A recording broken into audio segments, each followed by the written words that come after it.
दोस्तों नमस्कार। स्वागत है आप सभी का आपके अपने इस यूट्यूब चैनल माँ भारती हिंदी मंच पर। दोस्तों आज ये मॉडल पेपर 3 का हल करेंगे। बहुत ही अच्छे प्रश्न हैं इसमें, हिंदी के और हरियाणा जीके के। तो आइए, पहला प्रश्न हमारे सामने क्या है कि वाक्य में प्रयुक्त होने के बाद शब्द क्या कहलाता है। तो क्या कहलाता है, तो जो वाक्य से बाहर रहता है तब तो कहलाएगा वो शब्द। क्या कहलाता है? शब्द। और वाक्य में प्रयुक्त हो जाता है तो वो पद कहलाएगा। कौन सा? पद कहलाता है वो। ठीक है ना। व्याकरणिक इकाइयों में बंद कर, जब शब्द वाक्य में प्रयुक्त हो जाता है तब वो पद कहलाता है। अगला देखिए कौन सा है। रचना के आधार पर शब्दों के भेद में कौन सा शामिल नहीं है। तो स्रोत और योगरूढ़।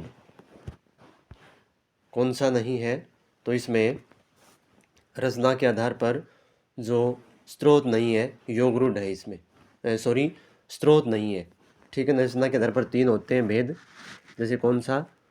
रूढ़, यौगिक और योगरूढ़। तो ऑप्शन नंबर 2 इसका सही हो जाएगा।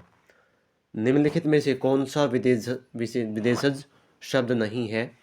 तो इसमें मिस्त्री ये विदेशज है, वंश जो है वो इसमें देशज शब्द है। ये हो जाएगा इसका आंसर ऑप्शन नंबर 1। अगला प्रश्न है, इनमें से कौन सा अर्थ के आधार पर शब्द का भेद शामिल नहीं है।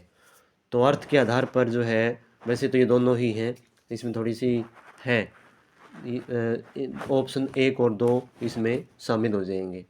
ठीक है ना। तो ये दोनों ही हैं, पर्यायवाची, विपरीतार्थक, अनेकार्थी। ठीक है ना। वाक्यांशों के लिए एक शब्द, ये सारे उसमें हो जाएंगे। अगला प्रश्न क्या है कि नूतन शब्द का विलोम शब्द कौन सा है। तो नूतन का पुरातन, अर्वाचीन और नवीन। तो नूतन का हो जाएगा आपका पुरातन। ठीक है। नूतन का मतलब होता है नया और पुरातन का मतलब पुराना। अर्वाचीन किसका होगा?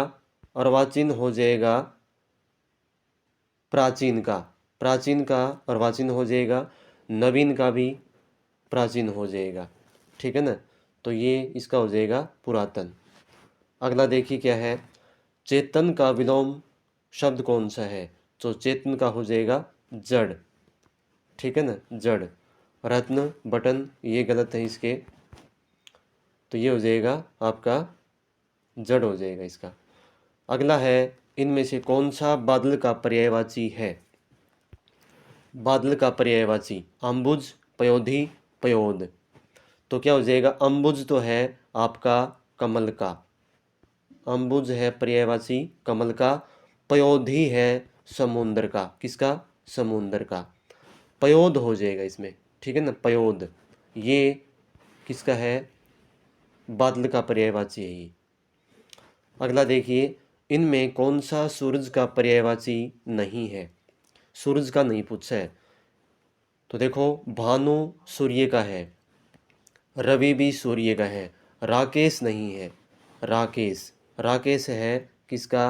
चंद्रमा का। राकेश चंद्रमा का पर्यायवाची है। ठीक है। अगला प्रश्न देखिए दोस्तों, अपने साथियों को शेयर करें, अच्छे प्रश्न हैं। आगे देखो, नेक्स्ट क्वेश्चन हमारा कौन सा, निम्नलिखित शब्दों में वह कौन सी भाषा है जिसे बच्चा सबसे पहले सीखता है। तो ये सभी को ही पता है आपको, जो मातृभाषा है, मातृभाषा वो बच्चा सबसे पहले सीखता है। और वो माता से सीखने वाली या परिवार से सीखने वाली जो भाषा है वो मातृभाषा है, और ये सबसे पहले सीखता है। तो आंसर मातृभाषा हो जाएगा। अगला प्रश्न क्या है, निम्नलिखित में से कौन सा वर्ण ऊष्म व्यंजन नहीं है। ऊष्म व्यंजन नहीं है पूछा है। तो रे, से और फिर ये श, दोनों से हैं। तो जो रे है वो ऊष्म व्यंजन नहीं है। रे है प्रकंपित वर्ण। क्या बोलते हैं इसको? प्रकंपित वर्ण बोलते हैं इसको। तो ऑप्शन नंबर 1 सही हो जाएगा इसका। अगला देखिए, रचना के आधार पर शब्दों के भेद में निम्नलिखित में से कौन सा शामिल नहीं है। तो ये फिर आ गया यौगिक, योगरूढ़, ये तीन दोनों हैं, लेकिन जो तद्भव है वो इसका आंसर हो जाएगा। ये इसमें रचना के आधार पर शामिल नहीं है। ये अलग होते हैं, तत्सम, तद्भव, देशज और विदेशज। तो ऑप्शन नंबर 2 इसका सही हो जाएगा। अगला प्रश्न देखिए। अगला है प्रश्न आपके सामने, निम्नलिखित में से कौन सा बादल का पर्यायवाची है। बादल का पर्यायवाची पयोद, पयोधी और नद, ठीक है ना। तो क्या हो जाएगा इसका, इसका हो जाएगा पयोद, ऑप्शन नंबर ए। पयोधी है समुद्र का, और नद है, नद भी है, नद और पयोद, पयोधी दोनों ये समुद्र के पर्यायवाची हैं, ठीक है। तो इसका ऑप्शन नंबर 1 सही हो जाएगा। आगे देखिए, मिलान करने हैं। एक तरफ भाषा है और दूसरी तरफ क्या है, इनकी लिपि। तो अंग्रेजी की लिपि हो जाएगी रोमन, ठीक है ना, अंग्रेजी की रोमन। हिंदी की हो जाएगी, आप सभी को पता है, देवनागरी। पंजाबी की हो जाएगी गुरुमुखी, और उर्दू की हो जाएगी आपकी फारसी। ये इनकी लिपियां हैं। अगला प्रश्न देखिए क्या है, पुरुषवाचक सर्वनाम के भेदों में कौन सा शामिल नहीं है। तो पुरुषवाचक के 3 भेद होते हैं, कौन कौन से, मध्यम पुरुष, उत्तम पुरुष और अन्य पुरुष, या प्रथम पुरुष कह लो। तो इसमें कौन सा शामिल नहीं है, तो जो निजवाचक, जो पुरुष, निजवाचक पुरुष है जो है, ये नहीं होता, निजवाचक पुरुष नहीं होता। ये निजवाचक अपने आप में सर्वनाम है, जैसे स्वयं, खुद, अपने आप, इसमें इसका बोध होता है। मध्यम पुरुष में तू या तुम का बोध होगा, उत्तम पुरुष में मैं और हम का बोध होगा, ठीक है ना। तो इसमें ऑप्शन नंबर कौन सा हो जाएगा, निजवाचक, ये नहीं है। अगला प्रश्न है, अगला प्रश्न है भाई, मध्यम पुरुषवाचक सर्वनाम का उदाहरण है। अब देखो, मध्यम पुरुष का पूछ लिया, तो इसका हो जाएगा, अभी बताया था, तो और तुम का जहाँ भी जिक्र होगा, तो और तुम का जहाँ भी जिक्र होगा वहाँ मध्यम पुरुष हो जाएगा। मैं और हम, ये जो पहला ऑप्शन आपका, ये कौन सा होगा, ये उत्तम पुरुष। वे और वह, ये हो जाएगा अन्य पुरुष, ठीक है ना, ये अन्य पुरुष। और ये हो जाएगा आपका मैं और हम, उत्तम पुरुष, ठीक है। अगला देखो, अगला प्रश्न ये है कि वे कहाँ हैं, वाक्य में वे क्या है। वे कहाँ हैं, इसमें वे सर्वनाम है, तो कौन सा है, वे। तो ये अन्य पुरुष हो जाएगा, ये ऑप्शन नंबर ए, अन्य पुरुष हो जाएगा। मध्यम पुरुष में तू और तुम का जिक्र होगा। प्रश्नवाचक सर्वनाम में जैसे, हाँ सॉरी, वे कहाँ हैं, यहाँ पे प्रश्न पूछा गया है भाई, तो ये ऑप्शन नंबर 3 सही हो जाएगा। 3 प्रश्न पूछा गया है। और यदि ये होता कि वे आ रहे हैं, वे आ रहे हैं, तो ये हो जाता अन्य पुरुष वाचक सर्वनाम। अब वे कहाँ हैं, तो प्रश्न पूछा है, तो प्रश्नवाचक सर्वनाम हो जाएगा इसमें, ठीक है। अगला प्रश्न देखिए, मैं दिल्ली जा रहा हूँ वाक्य में सर्वनाम का कौन सा भेद है। मैं, तो मैं आ गया, तो उत्तम पुरुष हो गया, ठीक है ना, ऑप्शन नंबर 3। तो आगे देखिए प्रश्न कौन सा, वह खुशी की गुड़िया है में यह सर्वनाम कौन सा है। तो यह खुशी की गुड़िया है, तो यहाँ पे एक संकेत दिया गया है, तो कौन सा, निश्चयवाचक सर्वनाम हो जाएगा, ऑप्शन नंबर 1 सही हो जाएगा इसमें। आगे देखो भाई, आगे देखो, दादाजी दवाई ले चुके हैं, इसमें क्रिया पूछी इसने, अकर्मक, पूर्वकालिक या सकर्मक। तो दादाजी दवाई ले चुके हैं, तो यहाँ पे ले चुके हैं, ये तो है क्रिया, और यहाँ पे जो कर्म है, कर्म है वो दवाई है, तो यहाँ पे सकर्मक क्रिया हो जाएगी, यहाँ पे सकर्मक क्रिया, ठीक है ना। और और अकर्मक में कर्म नहीं होता क्रिया के साथ। अगला प्रश्न देखो, वह जा चुकी है, इसमें कौन सी क्रिया है? संयुक्त, पूर्वकालिक या नाम धातु? तो जाना और चुकी है, जा जो धातु है, क्रिया है, उसके साथ ये चुकी और लग गई, तो यानी कि एक से अधिक क्रियाओं का जहाँ पे बोध होगा वो होती है संयुक्त क्रिया। कौन सी क्रिया? संयुक्त क्रिया। तो इसमें ऑप्शन नंबर ए सही हो जाएगा। अगला प्रश्न देखो, तुम आकर जल्दी चले जाना, तुम आकर जल्दी चले जाना, तो इसमें कौन सी है? नाम धातु, पूर्वकालिक या संयुक्त क्रिया? तो इसमें है पूर्वकालिक क्रिया। पूर्वकालिक क्रिया कौन सी होती है साथियों? मैंने क्रिया का जो चैप्टर करवाया था उसमें एक एक बात गहनता से बताई थी। तो जहाँ जब कर्ता एक कार्य को छोड़कर दूसरे कार्य में संलग्न हो जाए, यानी कि व्यस्त हो जाए, तब होती है दूसरी क्रिया, पूर्वकालिक क्रिया। तो यहाँ पे तुम आकर, आकर यानी कि एक क्रिया हुई आना, और जल्दी चले जाना, चले जाना, ये दूसरी क्रिया हो गई। यानी कि और इसमें क्या होता है कि लगभग जो मुख्य क्रिया होती है उसमें उसके साथ करके, करके या फिर कर, ये दो का बोध होता है उसमें, ठीक है ना। तो होती है पूर्वकालिक क्रिया। अगला प्रश्न देखिए क्या है, तुम मेरा सामान हथियाना चाहते हो, संयुक्त क्रिया है क्या, प्रेरणार्थक क्रिया या फिर नाम धातु? तो यहाँ पे क्या हो जाएगी? नाम धातु क्रिया हो जाएगी। यहाँ पे नाम धातु क्रिया कौन सी होती है? जो संज्ञा, सर्वनाम और विशेषण से बनती है, ठीक है ना। कि जैसे हाथ से हथियाना, बात से बतियाना, हथियाना, बतियाना, गरम से गरमाना, ये सारी क्या है? नाम धातु क्रियाएं हैं। तो ऑप्शन नंबर 3 हो जाएगा यहाँ पे, ठीक है। आगे देखो, हमने माली से पौधे लगवाए, इसमें कौन सी क्रिया है? नाम धातु नहीं है, पूर्वकालिक भी नहीं है, क्योंकि इसमें एक ही क्रिया है, प्रेरणार्थक क्रिया। इसमें कौन सी हो जाएगी? प्रेरणार्थक क्रिया। कैसे होती है ये?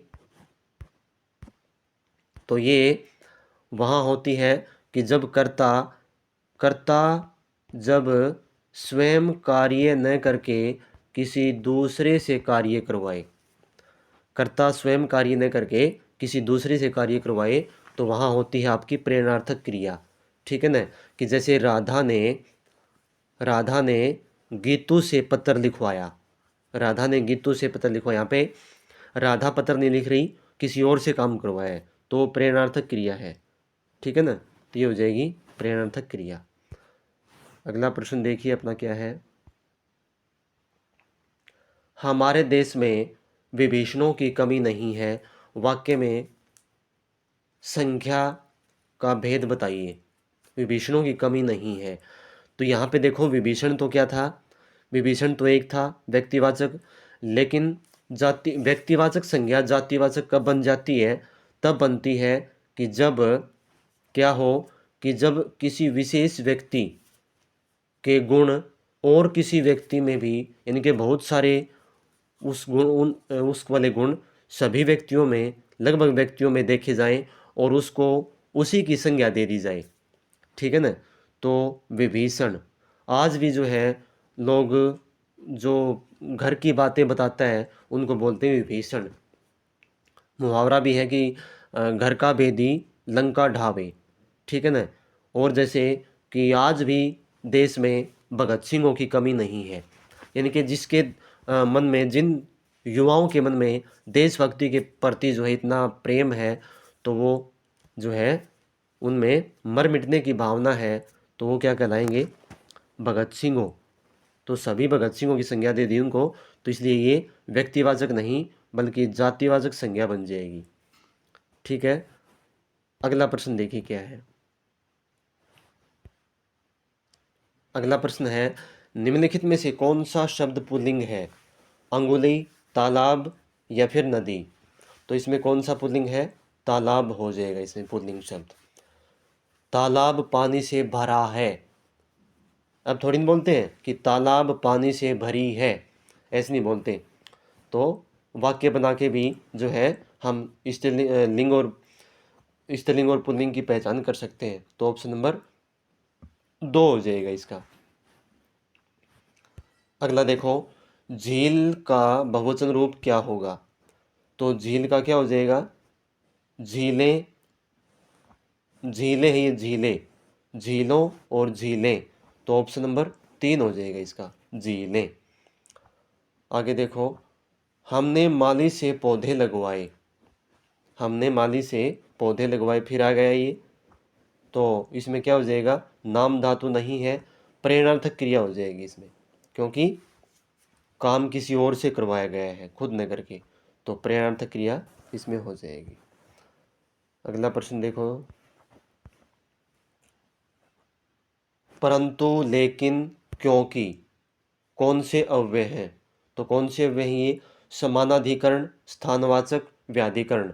तो स्थानवाचक तो कोई अव्यय होते ही नहीं है, ये तो क्रिया होती है स्थानवाचक। समानाधिकरण है ये, ऑप्शन नंबर ए हो जाएगा। समानाधिकरण में किंतु, लेकिन, परंतु, ठीक है ना, क्योंकि, इसलिए, ये सारे समानाधिकरण में आते हैं। और व्याधिकरण में कि, क्योंकि, ठीक है ना, जब, यदि, तो, ये सारे आएंगे व्याधिकरण में। तो इसका ऑप्शन नंबर 1 हो जाएगा। इधर, तक, भीतर, कौन से क्रिया विशेषण हैं? तो इधर, तक, भीतर, तो यहाँ पे क्या है? ये स्थान का बोध करवा रहे हैं, तो कौन सी क्रिया विशेषण हो जाएगी? ये स्थानवाचक क्रिया विशेषण इसका हो जाएगा। रंगीन पद का सही क्रिया विशेषण बताओ।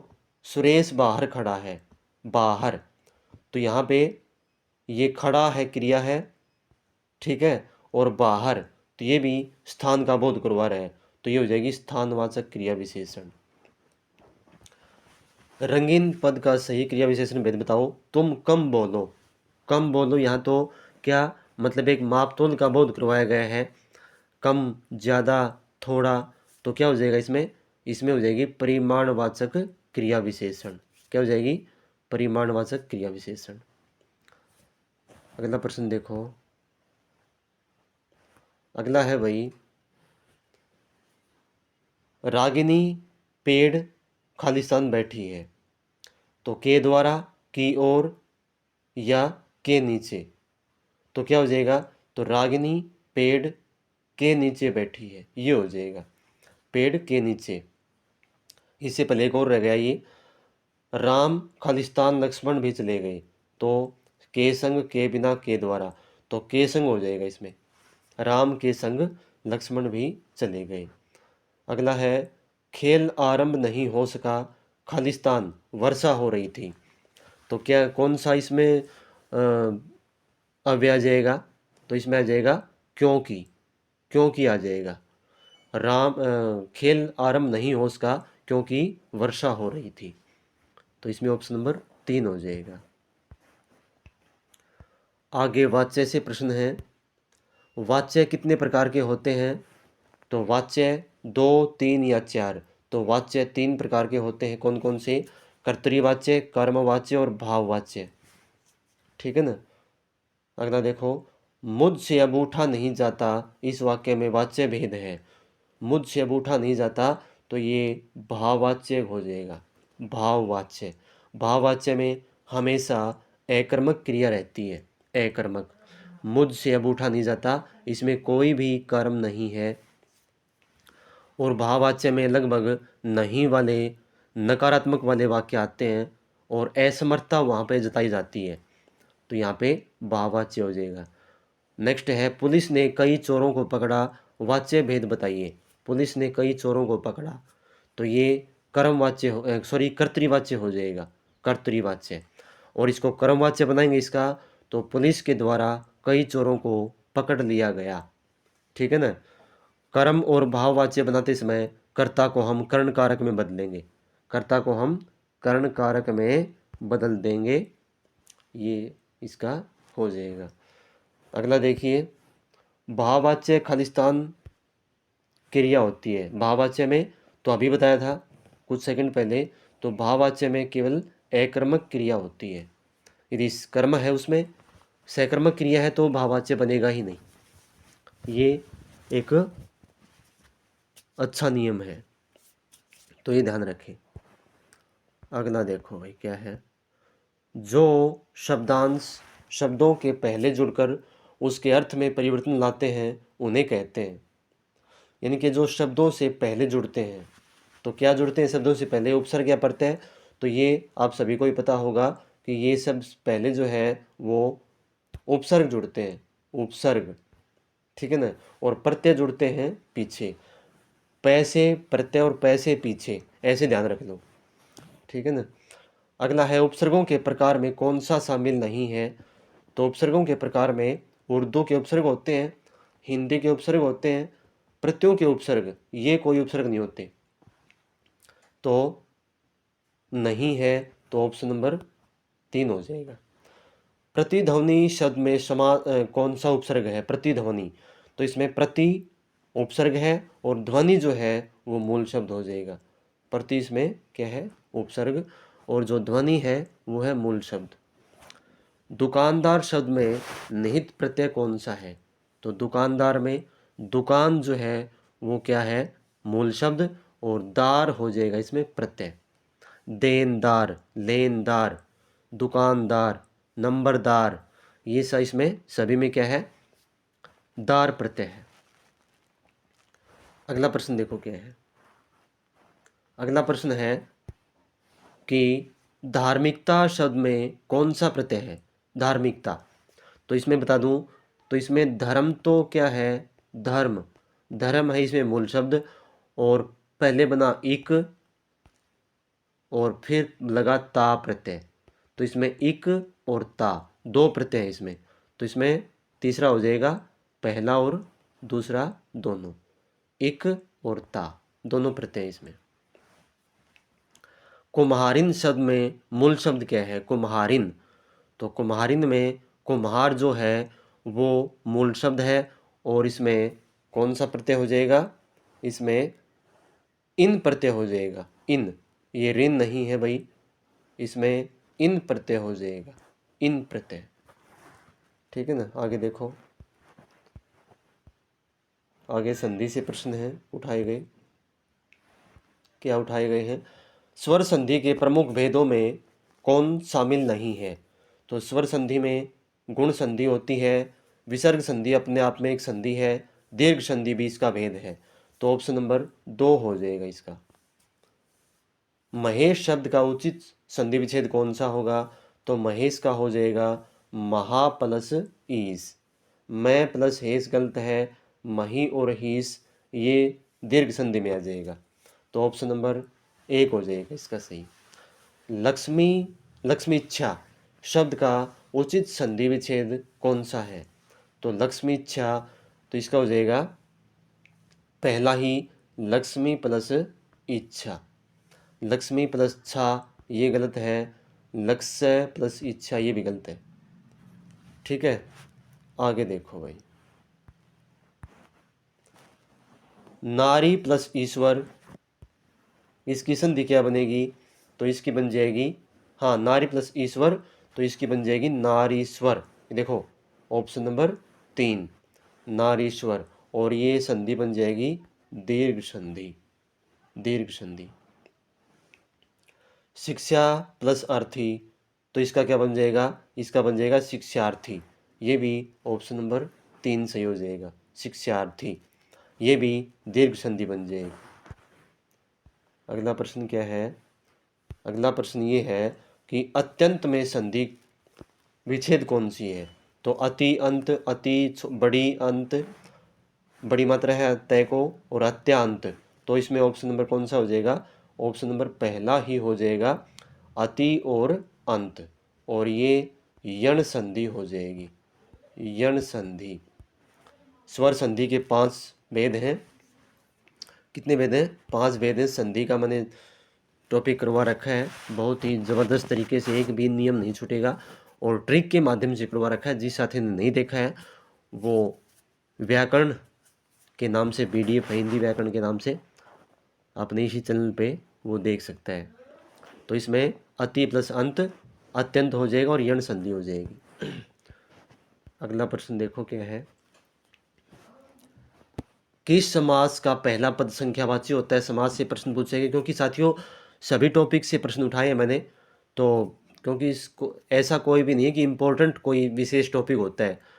इम्पोर्टेंट वही होता है जो पेपर में आ जाए, वही इम्पोर्टेंट होता है और कहीं से उठा सकते हैं ये। तो जिस समास का पहला पद संख्यावाची होता है वो कौन सा होता है? तो ये सभी को ही पता होगा ये नियम तो वो होता है द्विगु समास।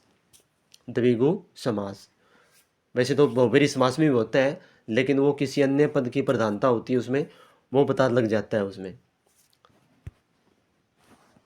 कर्मधारय समास में दोनों पदों में क्या संबंध होता है?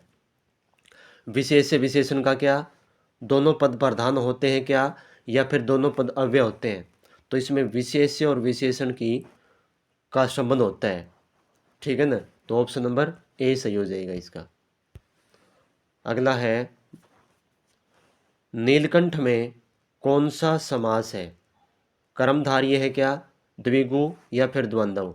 तो नीलकंठ में नीला है जो कंठ, ये कर्मधारय समास हो जाएगा। और वो फिर हम उसके विग्रह पे डिपेंड करता है। यदि ऐसे बनाएंगे कि नीला है कंठ जिसका, तो फिर वो बहुव्रीहि की श्रेणी में चला जाएगा, ठीक है। लेकिन ऑप्शन के अनुसार कर्मधारय समास हो जाएगा। अगला है देशभक्ति में निहित समास है, तो कौन सा समास है देशभक्ति में? बहुव्रीहि है क्या, तत्पुरुष या कर्मधारय? तो देशभक्ति में कौन सा समास है? देश के लिए भक्ति, तो ये तत्पुरुष समास हो जाएगा। और संप्रदान तत्पुरुष समास ये हो जाएगा। अगला देखो भाई, पंचरत्न शब्द किस समास का उदाहरण है? तो पंचरत्न, पांच रत्नों का समाहार, तो ये अभी जगह हुआ था पहले, ये द्विगु समास का उदाहरण है, ठीक है। अगला है निम्नलिखित में से कौन सा शब्द संप्रदान पुरुष का उदाहरण है? तो अकाल पीड़ित, रोगमुक्त, गौशाला। तो ये गौशाला ये हो जाएगा इसमें। गायों के लिए जो है शाला, शाला का मतलब होता है जगह, स्थान। तो ऑप्शन नंबर 3 हो जाएगा। अकाल पीड़ित में हो जाएगा कर्ण तत्पुरुष, रोग मुक्त में हो जाएगा अपादान तत्पुरुष। इसमें गौ के लिए शाला, इनकी गायों के लिए शाला, इनकी गायों के लिए स्थान, वो जगह। तो ऑप्शन नंबर 3 हो जाएगा इसमें। आगे देखिए, आगे है फिर हरियाणा जीके से प्रश्न है भाई आपके लिए। और जो स्त्री और पुरुषों की जो वेशभूषा है उनको क्या बोलते हैं? यहाँ से प्रश्न बहुत उठते हैं, उसके बारे में देखो। कमरी, बंडी और बास्कट क्या होता है ये? यह आधी आस्तीन की कमर तक की जैकेट होती है। इसे रुई भरकर बनाया जाता है। सर्दी से बचाव करने के लिए यह अच्छा वस्त्र होता है, ठीक है। तो इसको बोलते हैं कमरी, बंडी या बास्कट। अब आता है गुलबंद, तो क्या होता है ये? हरियाणा में मफलर को गुलबंद या गुलबंद कहा जाता है। यह एक लंबा पटाकनुमा गर्म कपड़ा या ऊन का कपड़ा होता है जो गर्दन पर लपेटा जाता है। यह सर्दी में पहने जाने वाला महत्वपूर्ण वस्त्र है। मिर्जई ये क्या होती है? यह रुई भरकर बनाई गई कमरी, इनकी जैकेट है जो जाड़े में या सर्दियों में पहनी जाती है। अगला है आपका उल्टी लामण का घाघरा। ये प्रश्न पूछा गया एक बार। यह उल्टी लामण का ऊंचा घाघरा होता है जो प्राय गुजरी पहनती हैं। ये पूछा गया था कि गुजरी जो है वो कौन सा घाघरा पहनती हैं। ये प्रश्न एक बार HSSC ने पूछा था भाई। आगे देखो, अगला है फिर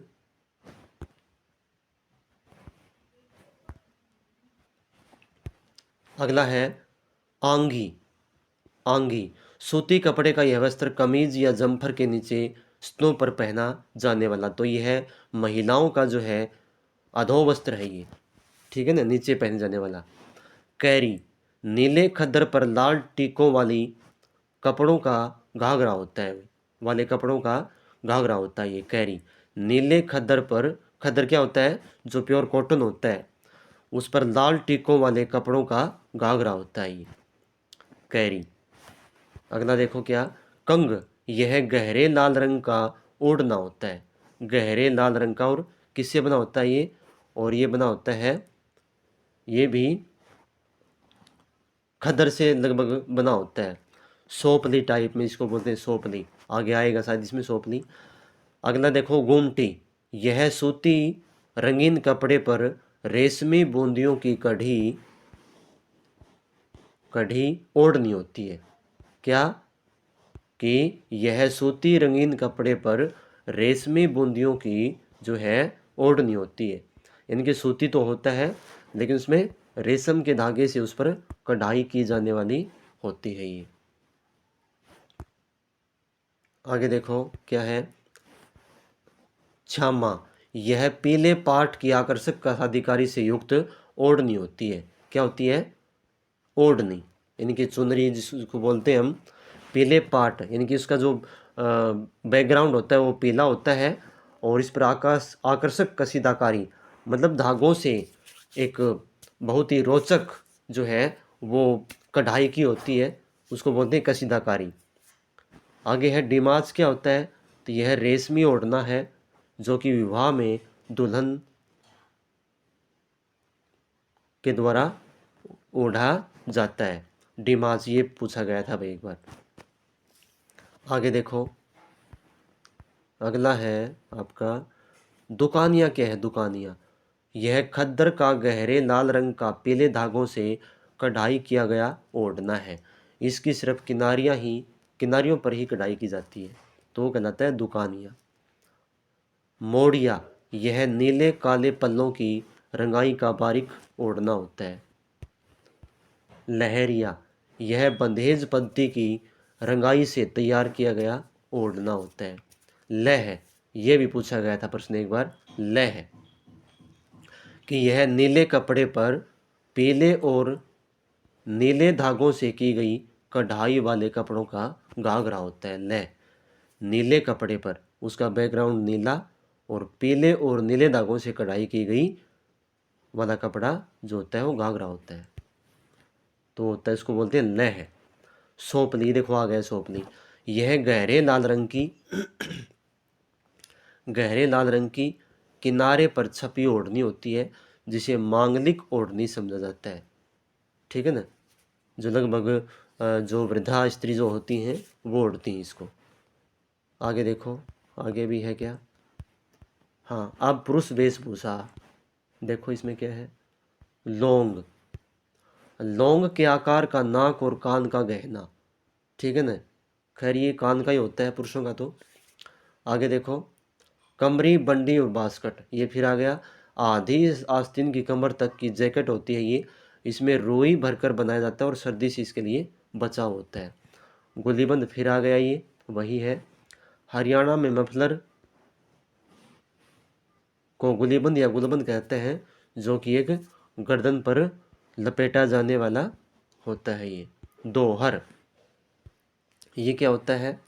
दोहर, यह बारीक सूत की मजबूत चादर होती है जिसे दोहरे धागों से मिलकर बनाई जाती है, ये वाला। आगे देखो, आगे है, इसे दोदड़ा भी कहते हैं। पुराना लौगड़ रुई से बना होता है और बिछाने का काम आता है, इसे दोदड़ा भी कहते हैं। मिर्जई, यह रुई भरकर बनाई गई कमरी जैकेट है जो जाड़े में पहनी जाती है। आगे भी है, हाँ। तो दोस्तों ये थे आज के प्रश्न, हिंदी और हरियाणा जीके के थे। बहुत ही अच्छे प्रश्न थे, यहाँ से कम 2-3 प्रश्न रिपीट हुए हैं पहले परीक्षाओं में, और आगे आने की भी संभावना है।